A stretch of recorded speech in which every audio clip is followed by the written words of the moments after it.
The station floated in the darkness between two burning suns. It was massive, built by species far older than humanity. Inside its great halls, the Galactic Council had gathered to pass judgment on the newcomers from Earth. Ginho. Park stood alone in the center of the chamber. His uniform was simple compared to the elaborate robes and armor worn by the beings around him. Some had scales that shimmered like oil on water.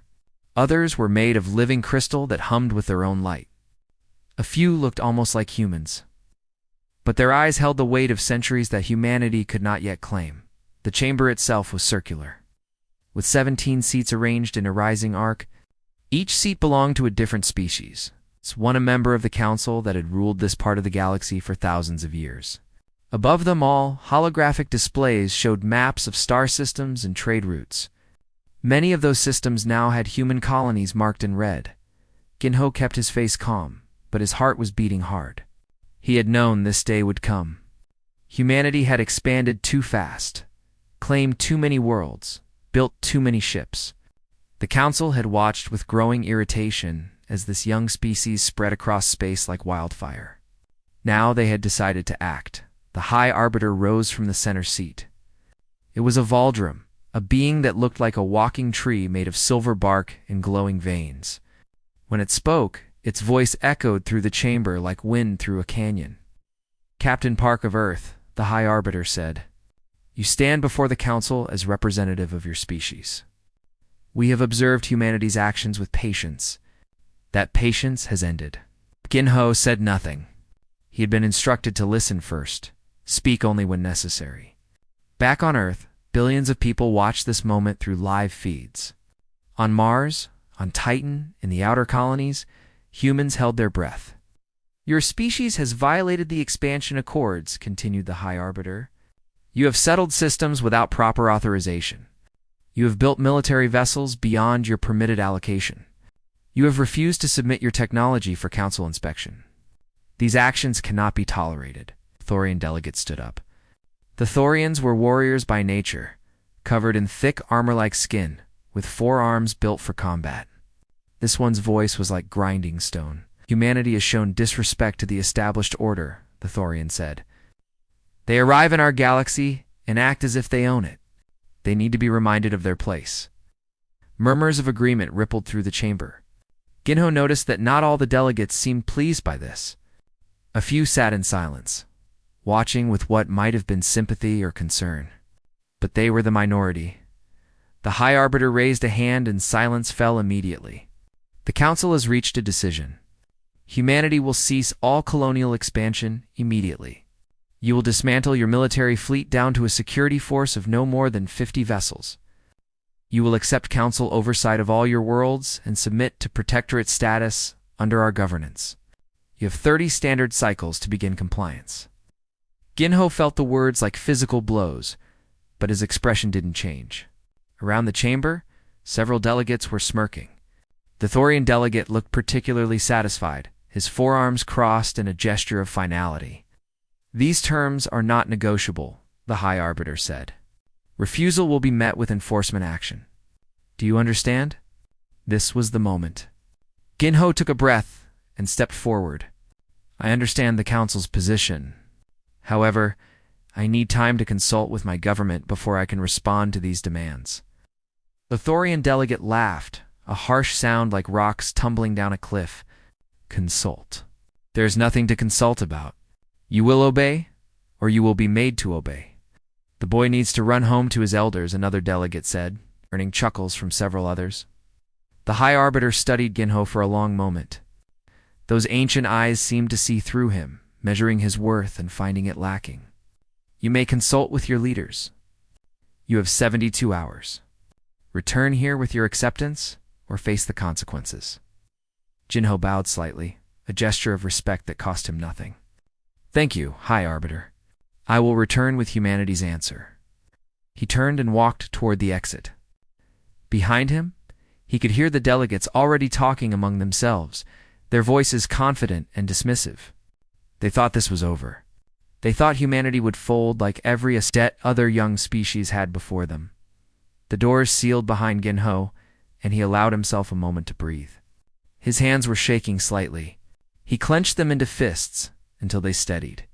A human aide was waiting for him in the corridor, a young woman named Hannah who looked terrified. "Sir, what do we do?" she asked. "Go back to the ship," Jinho said quietly, "and we make the call." The journey back to the human flagship took 20 minutes by shuttle. The Indomitable hung in space, a respectful distance from the Council station. A sleek vessel that looked small compared to some of the massive alien warships nearby. But Jinho knew what most people didn't. The Indomitable was just the beginning. Admiral Mireille Choi was waiting for him in the command center. She was older than Jinho, her hair starting to show gray, her face lined with years of service. When she saw his expression, she knew immediately that bad. She asked, "Worse," Jinho said. He explained the Council's demands while the bridge crew listened in stunned silence. When he finished, several officers looked ready to argue, to protest, to rage against the injustice of it all. Mireille held up her hand and they fell silent. "Open a secure channel to Earth. Maximum encryption. Route it through all our relay stations." Within minutes, the channel was established. The face of Ambassador Yoonji Han appeared on the screen, and behind her were the faces of Earth's Leadership Council. They had been waiting for this call. "They want us to surrender everything," Jinho said simply. "Our colonies, our fleet, our independence. 30 days to comply." There was silence on the other end. Then Ambassador Han spoke, her voice steady. "Captain Park, Admiral Choi, please stand by. We're convening an emergency session now. This channel will remain open." The screen split into multiple views. Command centers on Earth, Mars, Titan, and the outer colonies all came online. Jinho watched as humanity's leaders gathered virtually, their faces grim but determined. Then another face appeared. Dr. Taeyeon Kim, Director of Advanced Warfare Research. Most people didn't know what his department really did. "The Council certainly didn't know, Mr. Director," Ambassador Han said. "Are the projects ready?" Dr. Kim nodded slowly. "They've been ready for 5 years, waiting for this exact scenario." "Then I think it's time the Council learned something about humanity," Ambassador Han said. "We don't kneel. We never have. We're not going to start now." Around the bridge of the Indomitable, officers stood straighter. Jinho felt something shift in the air, a change from fear to determination. The Council thought this was over. They thought their smirks, threats would be enough. They had no idea what was coming. The emergency session lasted 8 hours. Representatives from every human colony joined the call, their faces appearing on screens throughout the Indomitable's command center. Jinho watched as debate raged back and forth. Some argued for acceptance, for survival over pride. Others demanded resistance, no matter the cost. Admiral Mireille stood at the center of it all, listening to every voice. She had commanded fleets for 20 years, fought pirates and raiders, protected human colonies from threats both known and unknown. Now, she waited for her orders. Dr. Taeyeon Kim sat in a secure facility deep beneath Earth's surface. Around him, teams of scientists and engineers monitored systems that had been hidden from the galaxy for decades. When his turn came to speak, the entire session fell silent. "I need to explain what we've been building," he said. His voice was quiet but carried the weight of secrets kept too long. "When humanity joined the galactic community, we agreed to certain restrictions. Limited military, open technology sharing, council oversight. We followed those rules publicly." He paused, and a slight smile crossed his face. "But we're human. We never stop preparing for the worst." New screens appeared, showing classified files marked with security codes that made even hardened military officers lean forward. Dr. Kim began to explain. "Project Valkyrie," he said, and images of small drone fighters appeared. Autonomous combat units with adaptive artificial intelligence. Each one learns from every encounter and shares that knowledge instantly with every other unit. We have 50,000 of them hidden throughout the solar system. Murmurs rippled through the session. 50,000. The Council had limited humanity to 500 military vessels total. Project Hellfire, Dr. Kim continued. Stellar manipulation technology. We can trigger controlled solar flares, create electromagnetic pulses strong enough to disable entire fleets, and redirect stellar radiation as a weapon. We've tested it in secret for 3 years. The murmurs became gasps. Several representatives looked shocked, others impressed, a few horrified. And Project Ghost Protocol, Dr. Kim finished. Quantum field manipulation that makes our ships completely invisible to sensors. Not just stealth, true invisibility. The Council has been looking at empty space where 20 of our capital ships have been stationed. Her face was serious, her eyes hard. The Council thinks we're primitives. They think we stopped fighting wars because we joined their little club. They don't understand that we never stopped. We just got better at it. She looked directly at the camera, speaking not just to the session, but to all of humanity watching. Our ancestors survived ice ages, plagues, and world wars. They climbed out of caves and reached for the stars. They didn't do that by surrendering when things got hard. We won't either. The vote was called. One by one, representatives from Earth, Mars, Titan, Europa, and dozens of outer colonies gave their answer. When the count finished, it was unanimous. Humanity would not surrender. Jinho felt pride swell in his chest. This was who they were. This was what it meant to be human. Prepare the response, Ambassador Han ordered, and activate all military protocols. Colonel Kang, you're authorized to deploy Ghost Protocol assets into Council space. Admiral Choi readied the fleet for combat operations. The session ended, and suddenly the Indomitable was alive with activity. Officers rushed to their stations. Encrypted orders flew out to ships throughout human space.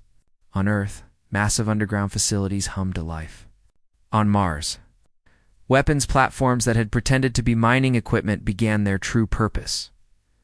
Colonel Haeon Kong led the Special Operations Division from a ship that officially didn't exist. He received his orders and smiled coldly. The Council wanted to enforce their will on humanity. They would learn what human determination really meant. His teams began moving immediately. Ghost Protocol ships slipped past Council sensors like shadows through fog.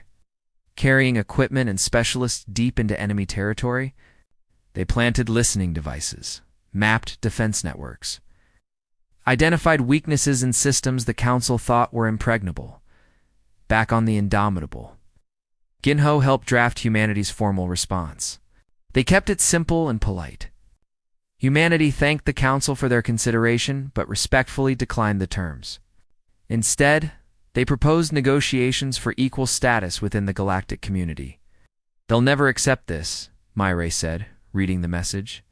No, Ginho agreed. But we gave them a chance. What happens next is on them. The message was sent. For 6 hours, there was no response. Human ships moved into defensive positions throughout the solar system. Valkyrie drones powered up in their hidden asteroid bases. Hellfire satellites oriented themselves around the sun. Then the Council's reply came through. It wasn't a message. It was a military alert. The tactical display lit up with red markers. 300 Council warships had just entered hyperspace. Heading directly for Earth, the enforcement fleet was commanded by War Marshal Krell himself, a Thorian warrior with a reputation for crushing rebellions with overwhelming force. 300 ships, an officer whispered. We only have 40 capital ships in the entire fleet. Murray studied the display calmly. And they have no idea what they're walking into. Send the word. Operation Shield Wall is active. All units to their positions. Ginho watched as human forces deployed according to plans that had been practiced 1,000 times in simulation. Every captain knew their role. Every crew had trained for this moment. Commander Sora Lee sat in her command center on Europa, surrounded by screens showing 50,000 Valkyrie drones. Each one was a marvel of human engineering, small enough to hide in debris fields, but deadly enough to threaten ships 100 times their size. She took a breath and activated her systems. Okay, all Valkyrie units, stand by, she said softly. Show them what we can do. The Council fleet would arrive in 36 hours. Across human space, people prepared for war. Families huddled together watching news feeds.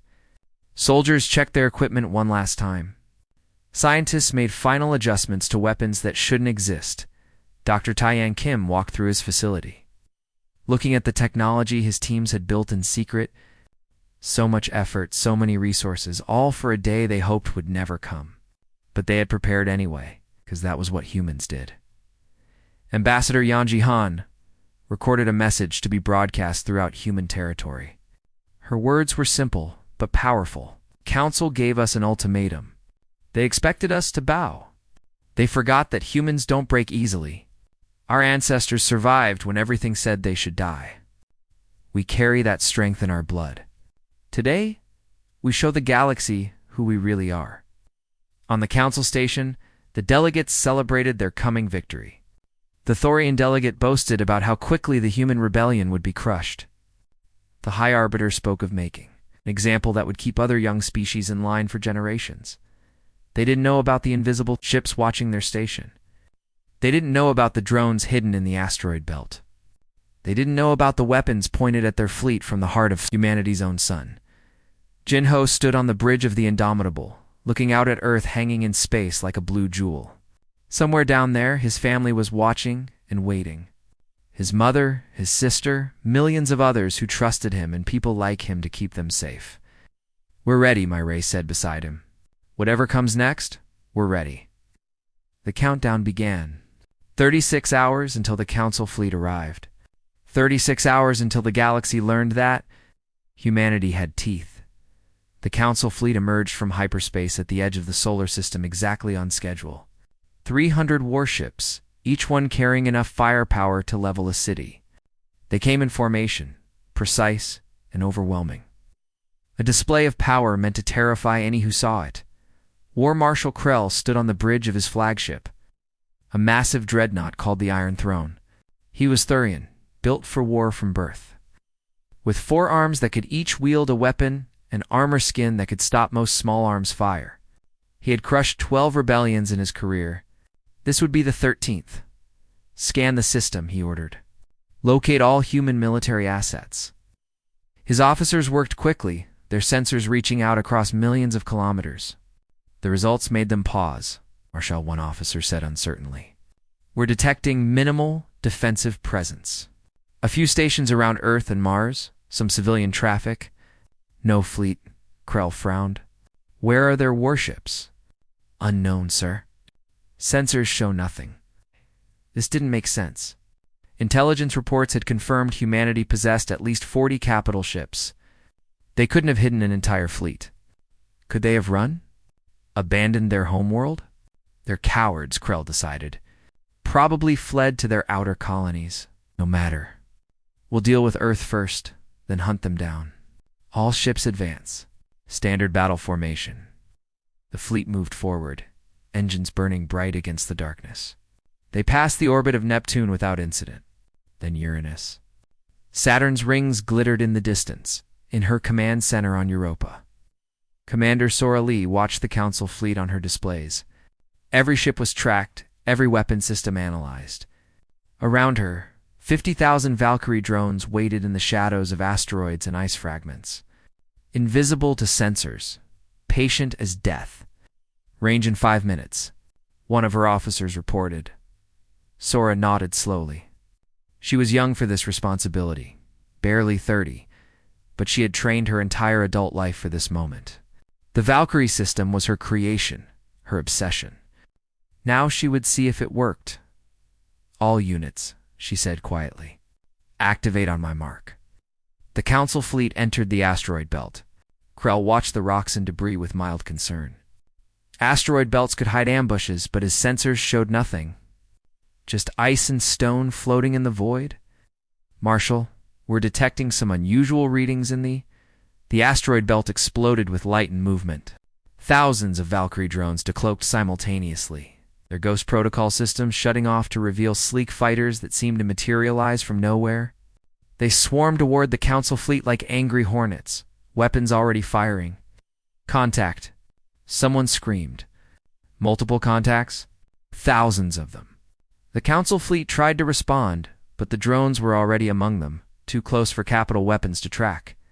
The Valkyries moved like nothing Krell had ever seen, adapting their tactics in real time, learning from every second of combat. When one drone's attack failed, 1,000 others adjusted their approach instantly, turned fire. All weapons. Krell roared. The Council ships unleashed devastating barrages. Space lit up with energy beams and explosive rounds. Drones died by the hundreds, torn apart by weapons designed to destroy ships 1,000 times their size. But for every 10 drones destroyed, they managed to cripple or destroy a Council warship, the Valkyrie's targeted engines, weapon systems, communications arrays. They struck weak points with precision that seemed impossible for automated systems. Because they weren't just automated. They were learning on Europa. Sora watched the battle unfold across her screens. She didn't control the drones directly. She couldn't. They were moving too fast, thinking too quickly. Instead, she gave them objectives and let their artificial intelligence figure out how to achieve them. They're adapting faster than projected, one of her officers said with awe. Learning rate is off the charts, good Sora said. Let them learn. The battle raged for 3 hours. The Council fleet fought back with discipline and skill, their superior firepower gradually overwhelming the drone swarms. But they paid a terrible price. Nearly 80 warships were destroyed or disabled. The survivors were damaged, disorganized, their perfect formation shattered. Krell's flagship had taken several hits. Sparks fell from damaged systems and smoke filled the corridors. He grabbed a communications officer by the shoulder. Status report. We've destroyed approximately 40,000 enemy drones, Marshal. But we've lost a quarter of the fleet. Remaining ships are reporting significant damage. 40,000 drones. Where had humanity gotten that many fighters? And how had they hidden them? Regroup, Krell ordered. Pull back to defensive formation. We need to, sir. New contacts. Capital ships decloaking directly ahead. Krell's blood ran cold. On the view screen, space itself seemed to tear open. Ghost protocol systems deactivated and suddenly the human fleet was there. 40 capital ships appearing at point blank. Range like demons materializing from hell. Admiral Murray Choi stood on the bridge of the Indomitable. Watching the Council fleet through the view screen, they looked hurt, disorganized, exactly as planned. She took a breath and gave the order she had hoped never to give. All ships, she said clearly. Open fire. Human fleet unleashed everything at once.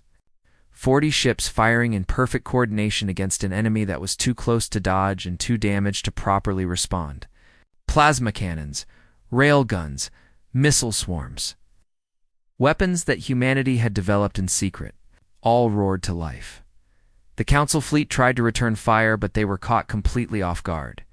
Human ships moved with a coordination that spoke of endless training and absolute trust.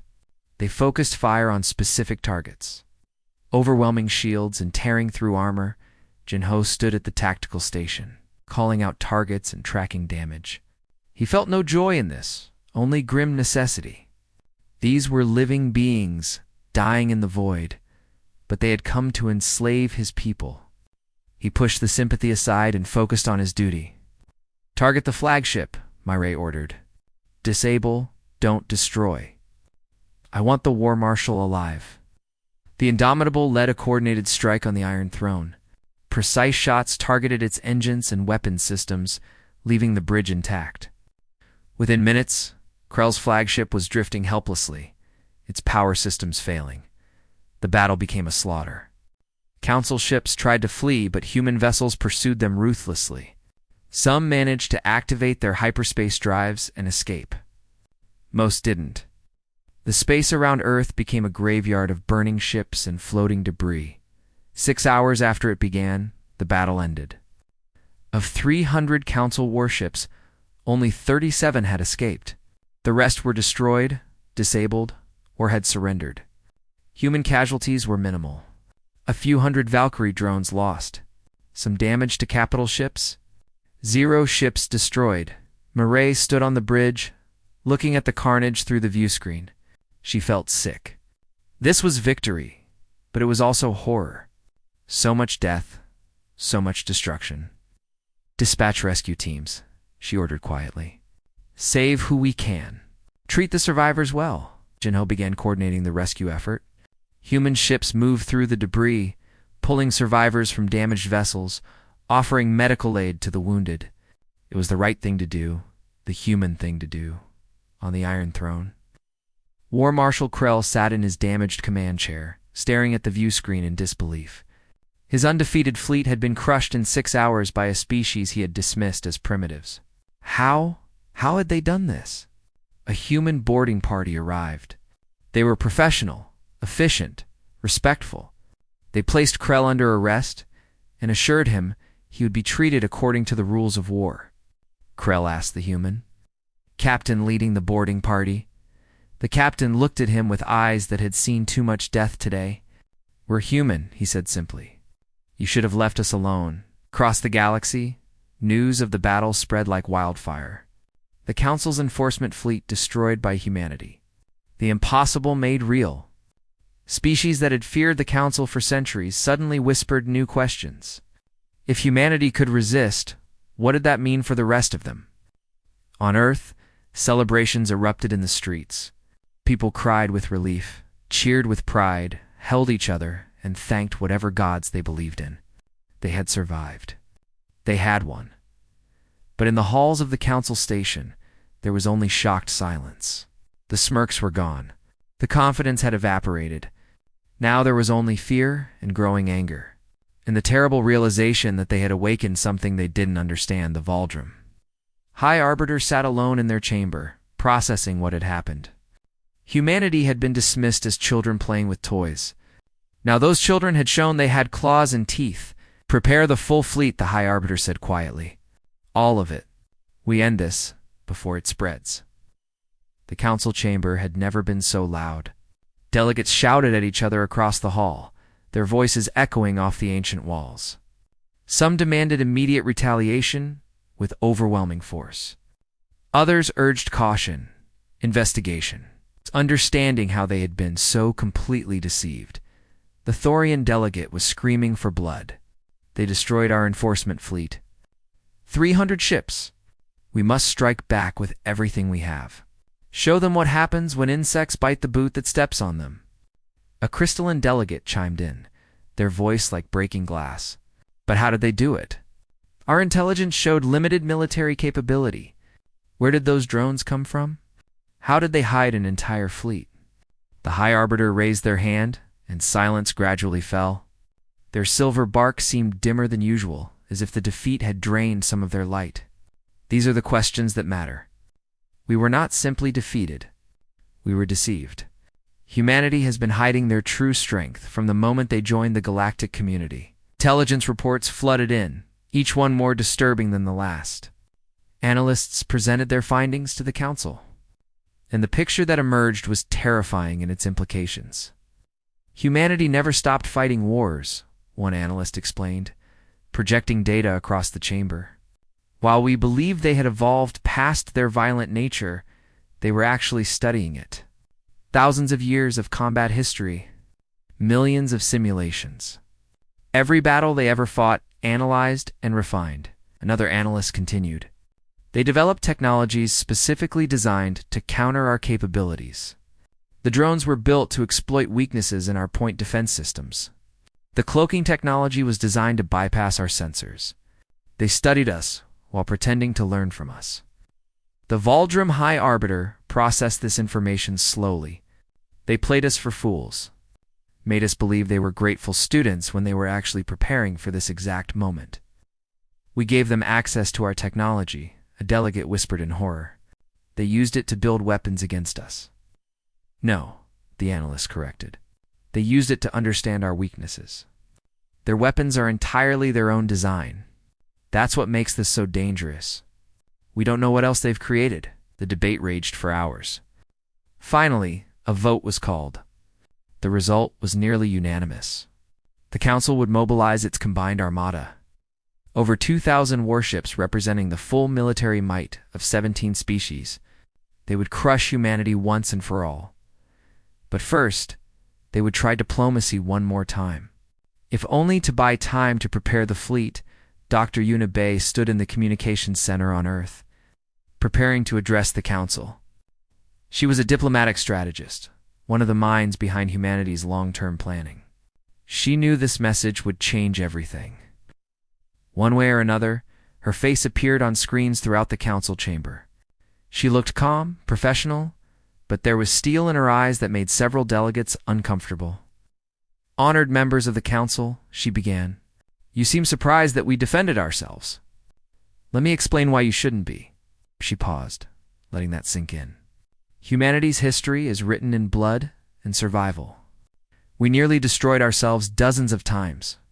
Plagues, wars, environmental collapse. Each time, we adapted. We learned. We became stronger. Images appeared behind her, showing Earth's violent history. Ancient battles, world wars, the near-extinction events that had shaped humanity.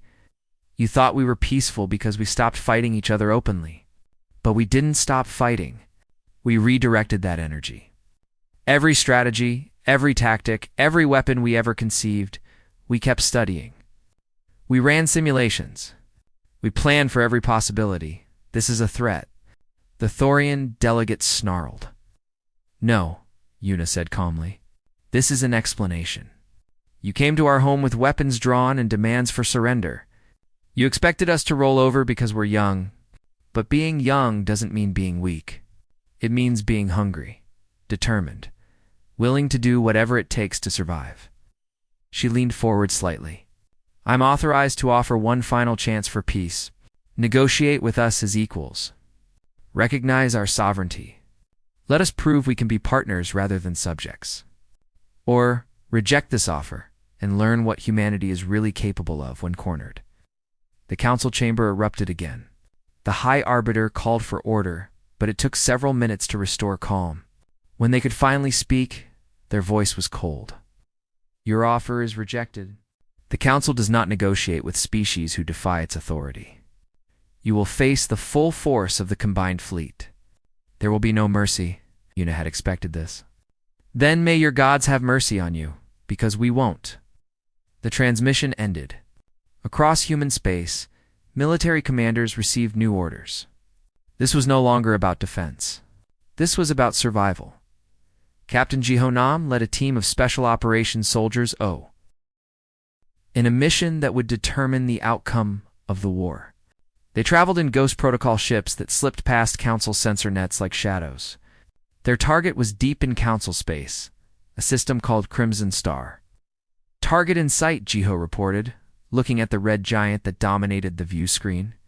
"Hellfire teams, you're authorized to deploy." Human science vessels moved into position around the star. Vessels that looked civilian, but carried some of the most dangerous technology humanity had ever created. Dr. Taeyang Kim himself was aboard one of them, making final adjustments to systems that could weaponize a sun. "This feels wrong," one of the scientists said quietly. "We're turning a star into a weapon." "They came to enslave us," Taeyang replied without looking up from his calculations. "Whatever guilt we carry for this, it's nothing compared to what they planned for our children." The Council's combined armada was the largest military force ever assembled in known galactic history. Over 2,000 warships from 17 different species. They gathered in neutral space, a show of overwhelming power meant to terrify humanity into submission. Admiral Murray stood on the bridge of the Indomitable, watching the enemy fleet through long-range sensors. 2,000 ships against her 40. The odds were impossible. "All ships," she said calmly. "Initiate Operation Broken Arrow. We're going to make them chase us." The human fleet didn't meet the Council armada head-on. Instead, they struck at supply lines and withdrew. They ambushed isolated squadrons and disappeared. They made the Council angry, frustrated. Eager to end this with overwhelming force, slowly, carefully, Murray led the entire enemy armada toward Crimson Star. It took 3 weeks of running battles and strategic retreats. Ships were lost. People died. But the trap was set. Jinho coordinated the fighting retreat from his station, watching friendly ships take damage, seeing crew members evacuated from dying vessels. Each loss hurt, but they kept going because they had to. "They're following," he reported. "Exactly as planned. Goodmurray said grimly. Let them come. The Council fleet cornered the human forces in the Crimson Star system. War fleets from 17 species surrounded the battered human fleet, certain that final victory was at hand. They didn't notice the human science vessels positioned around the red giant star. They didn't understand what was about to happen. On his ship, Dr. Tai Yang Kim took a breath and entered the final command sequence. Hellfire active. May we be forgiven for what we're about to do? The stars, corona erupted. Not naturally, but guided by human technology. Solar flares burst outward in controlled patterns, directed by magnetic fields that humanity had learned to manipulate. Electromagnetic pulses washed over the Council fleet like invisible waves of destruction. Shields failed. Communications died. Weapon systems went offline. 2,000 warships suddenly became helpless metal boxes floating in space, their crews blind and defenseless. Now, Myray commanded, all ships attack. The human fleet struck with everything they had. Their ships were shielded against the electromagnetic pulse, prepared for it. They tore into the helpless Council armada with weapons fire that lit up the system like a new sun. It wasn't a battle. It was a massacre. Council ships couldn't flee, couldn't fight back, couldn't even call for help. They died in the darkness, overwhelmed by an enemy they had thought beaten. The engagement lasted 8 hours. When it ended, the Council's combined fleet was destroyed. Thousands of ships broken or burning. Hundreds of thousands dead. The survivors begged for mercy, and humanity granted it. Pulling crews from disabled vessels and treating the wounded. On Earth, people watched the battle reports in stunned silence. They had won. Against impossible odds, against the full might of galactic civilization, humanity had won. But the cost was terrible. So many dead on both sides, Ambassador Yunji Han prepared to address the Council one more time. But this time, it would not be a request or a negotiation. This time, it would be humanity's terms. The news of the Battle of Crimson Star reached every corner of the galaxy within hours. Species that had lived under Council authority for thousands of years suddenly saw that authority shattered. The impossible had happened. The humans had won in the Council chamber.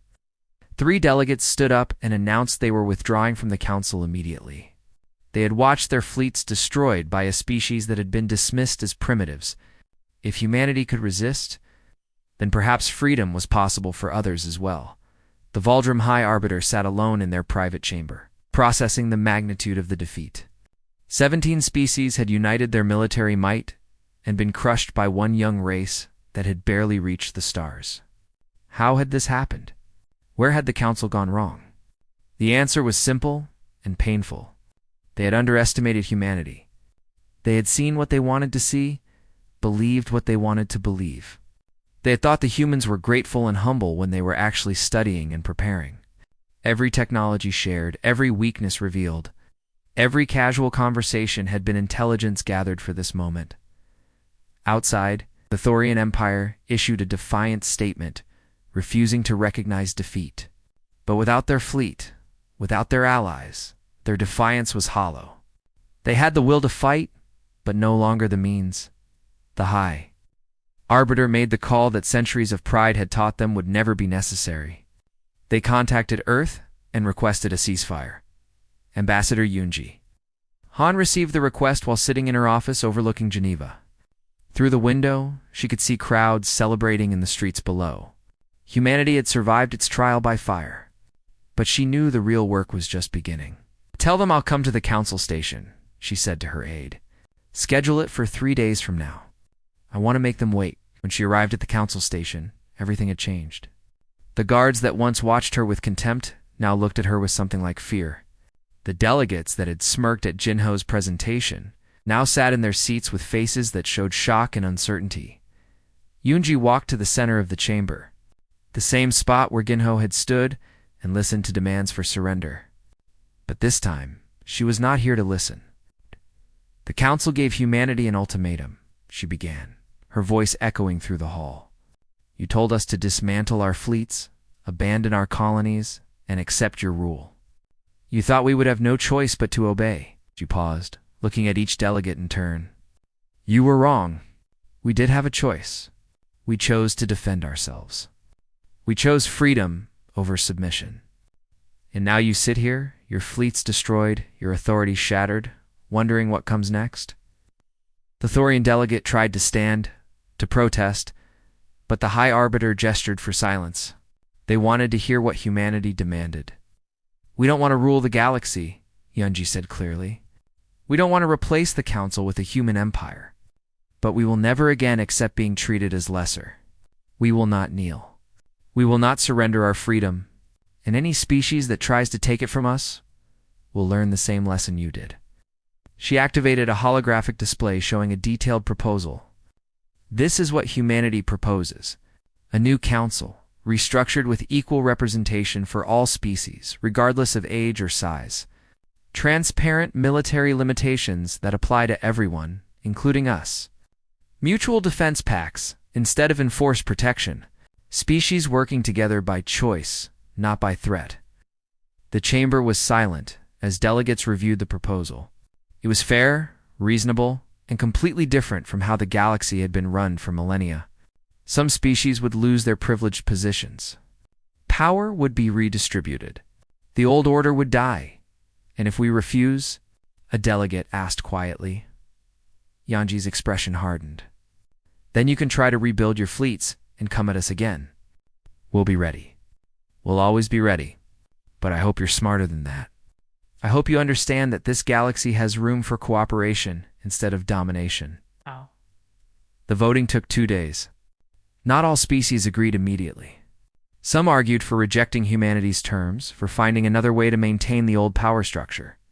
But one by one, as they looked at casualty reports and assessed their shattered fleets, they accepted reality. The vote passed. The council would be restructured. Humanity would have equal status.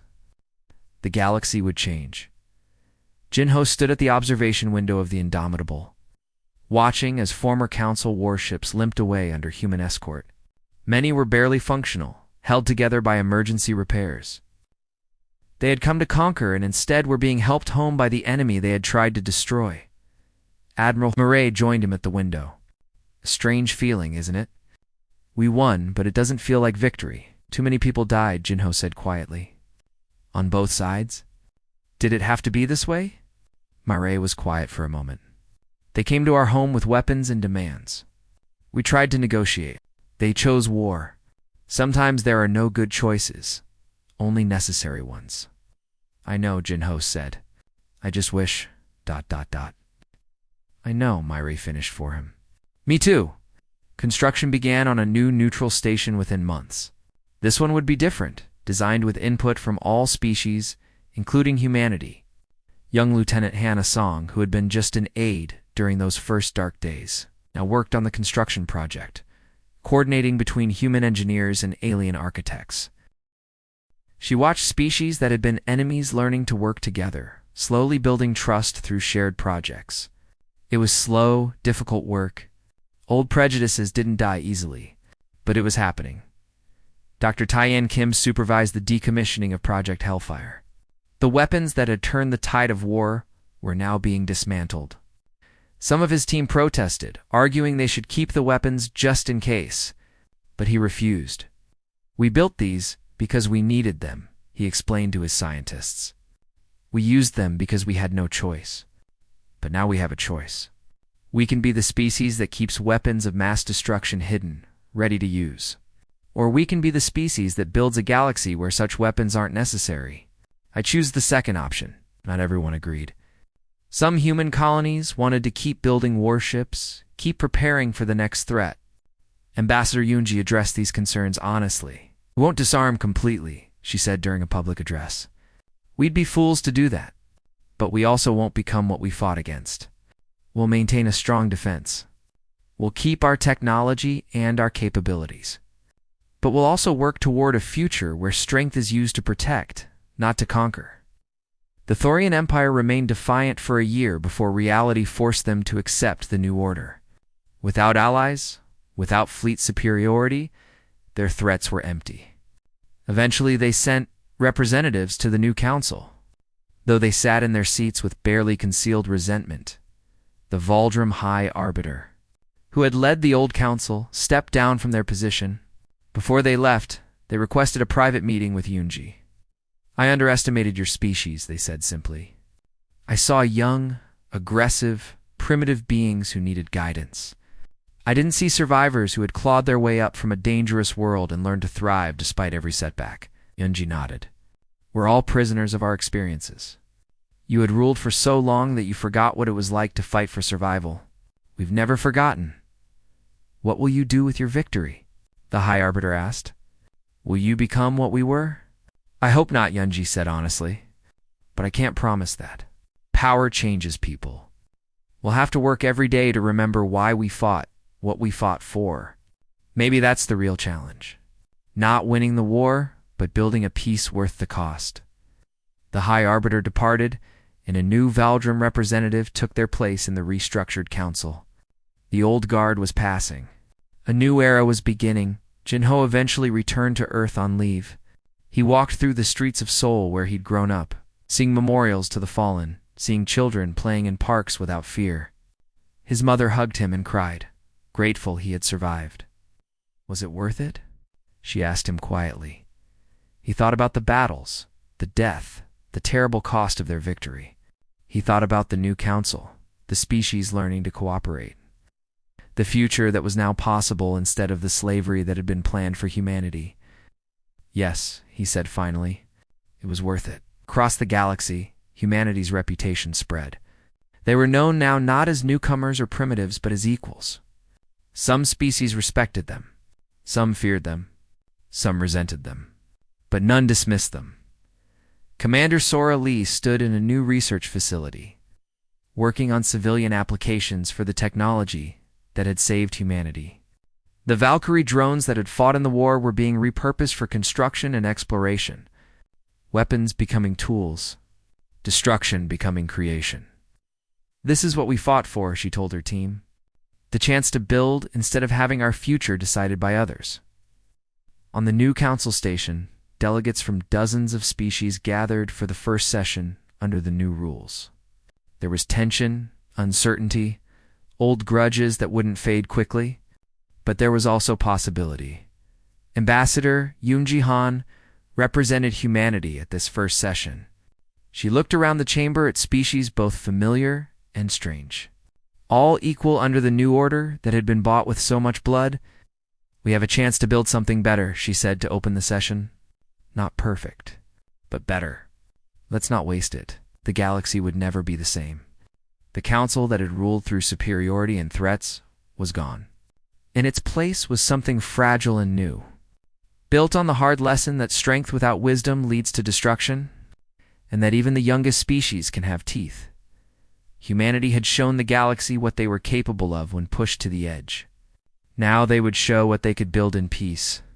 The smirks were gone, replaced by respect and caution, and the possibility of genuine cooperation. The future was uncertain, but it was theirs to shape. One through courage and sacrifice and the stubborn human refusal to surrender what mattered. Most freedom, dignity, the right to stand as equals under the stars.